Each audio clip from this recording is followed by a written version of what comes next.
Sunil, the Supreme Court was quite tough yesterday. The SBI finally, in fact, going ahead and implementing the order that was given to them, the instructions that were given to them by the Supreme Court. I just spoke to the State Bank of India's lawyer who has confirmed that they have submitted to the Election Commission the entire data that was directed by the 5-judge bench of the Constitutional Court. So that directive has now been followed. All the data that has been requested has been submitted to the Election Commission. The other important aspect is that the Chairman Managing Director had to file an affidavit. It's ready, but it's not yet been filed. That was something that the Constitutional Court wanted the CMD, the Chairman Managing Director, to comply with. That's still in the process. It's expected to be done to show that he has complied with the order.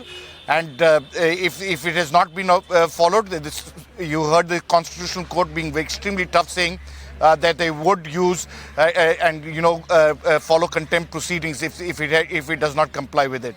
So that has been adhered to. The third aspect, which is forthwith in that order of the Supreme Court yesterday, the Election Commission should have put all the data of the seal, which was there in the seal envelope, to be published on its website. That hasn't been complied. It's been over 24 hours. The Election Commission, as you're well aware, is been busy with Jammu and Kashmir, but that order has not yet been complied with.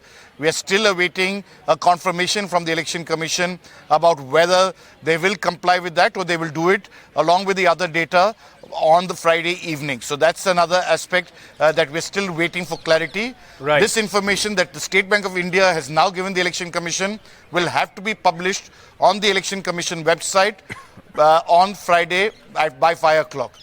Sunil, just for the benefit of our viewers, yesterday the SBI wanted more time to publish the data. They had come and said that, they have to compile the data.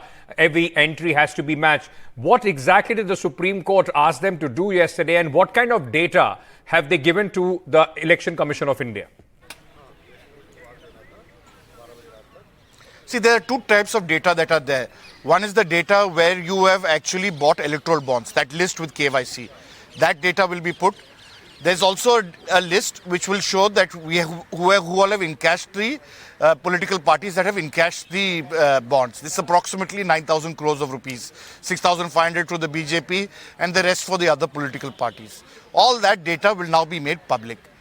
What will that data serve? Whether it will match and link who has given to which party might not be entirely thing, but that's not entirely required.